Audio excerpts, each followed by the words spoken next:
Hey, what's good, fam? It's Kyle Henderson of BamaInsider.com.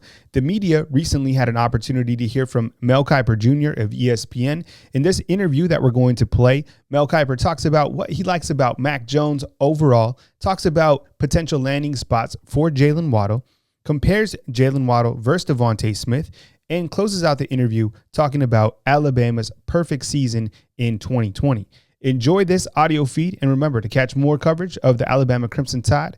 Make sure and hit the subscribe button. We appreciate you more than you know. Hey, Mel, a couple of Mac Jones specific questions for you. First, how would you describe both his vision and his feel in the pocket? And I know you've also been very complimentary of his competitiveness, and I'm curious where that has most caught your attention when you've been evaluating him.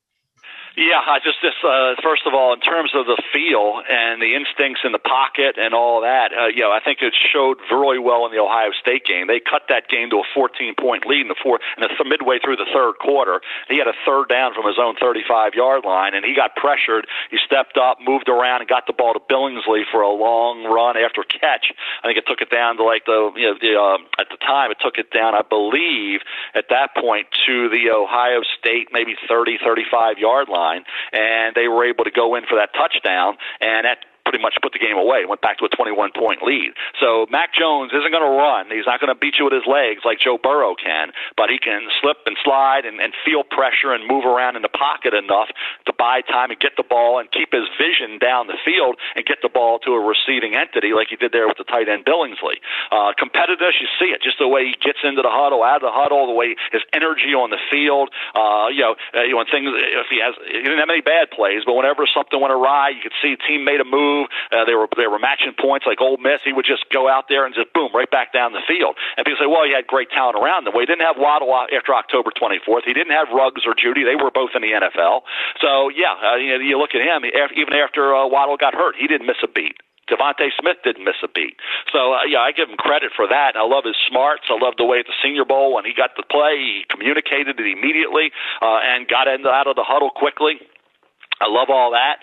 You know what the limitations are. You put a lot of pressure on the offensive line when you have a quarterback who's not mobile and doesn't have ability to beat you with his legs. But as a guy who's accurate to all levels and competitive and smart, Mac Jones has all that. All right, a Patriots-related question for you, Mel. You've had the Patriots selecting QBs with your first couple of mock drafts. First Mac Jones, and then later Trey Lance when Mac Jones came off the board to the Panthers at number 8. The Pats also have needs for pass catchers, and there's also the uncertain future for like Stephon Gilmore. So I'm wondering if you could tell me what day one non-QB prospects might you have your eye on for the Patriots in case they don't go with the quarterback for whatever reason? If they do go away from quarterback, to answer your question, I would think about a receiver, but I had the top guys, the top 3 are going to be gone. Will Jaylen Waddle be there? That's the one. That's the guy you say, okay, with the third receiver, Jaylen Waddle, could he drop to 15? I don't think so. I don't think he gets past the Giants. Could they move up to get him? Maybe they will. They love Alabama players. Mac Jones, could he be there if you say quarterback? Possibly, but if you go away from quarterback, Jaylen Waddle would be the key guy. I don't think another receiver is worth taking there unless it's Kadarius Toney from Florida. That's a little high for me. There's no tight end except for Pitts to think about there. Cornerback-wise, you could look at Caleb Farley from Virginia Tech. You could look at Patrick Surtain from Alabama or J.C. Horn from South Carolina. 2 of those 3 will probably still be there. Guaranteed one of those 3 will be there. If you want a pass rusher, I think it's a little high. So that's where, again, you may have to move up to get Waddle. You could take the corner.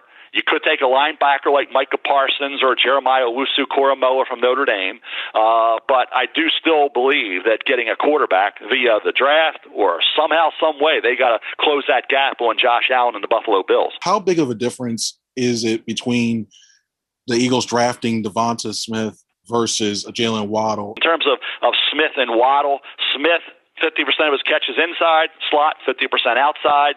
When he needed to return a punt, he took one for a touchdown. Just had a phenomenal year. Waddle had the ankle injury on the opening kickoff against Tennessee, came back, and he did contribute. He had 3 catches in that championship game when he was limping, one of which was a key third down reception. So what a competitor. Both these guys love to play the game. Both very competitive players. Both very versatile. I like Smith a little bit better, but Waddle's right there. Had it not been for the ankle, we might have been having a really good debate there. Had he finished the year strong and put up the numbers he would have been capable of putting up had he played the rest of the year at 100%. So the injuries probably and the lack of finishing out the season when DeVonta was great all the way through.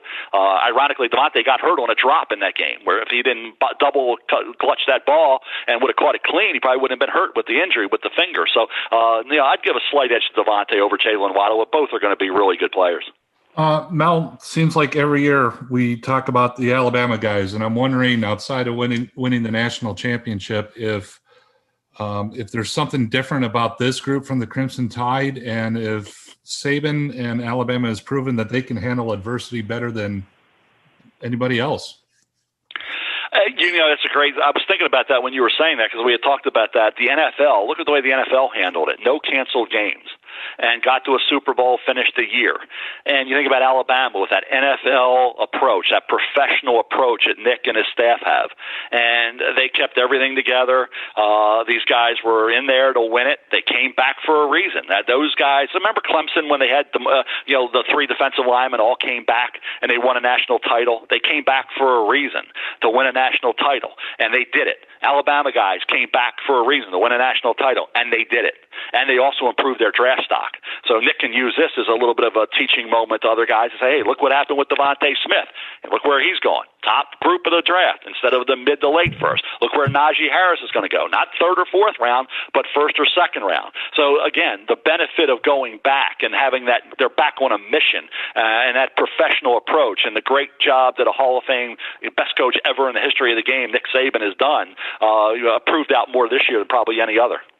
Good stuff from Mel Kiper Jr. Always great to hear from these draft analysts as we get closer to the actual NFL draft, which will be in April.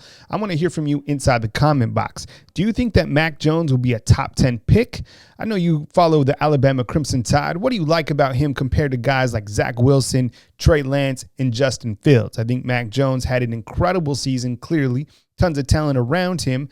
But I think you look at the overall progression and the quality of play, he had a fantastic season. I also want to hear from you inside the comment box. This is going to be a tough question for you, but you got DeVonta Smith, you got Jaylen Waddle. You can only pick one wide receiver. Who are you going with and why? Maybe that's a question that'll start a war, but both of those guys certainly going to go off the board in the first round. One more question. Inside the comment box, who is your sleeper from Alabama in this NFL draft? I'll tell you what. I'll tell you mine, and that's Najee Harris. I think when you look at running backs, I know they're typically not, many taken in the first round, but I think overall he's built for Sundays. I want to hear from you. Thank you very much for watching this video, and sincerely, thank you very much for helping us get to 50,000 subscribers right here on Bama Insider on YouTube. We appreciate you more than you know. Hit the like button and definitely subscribe for more Alabama football coverage.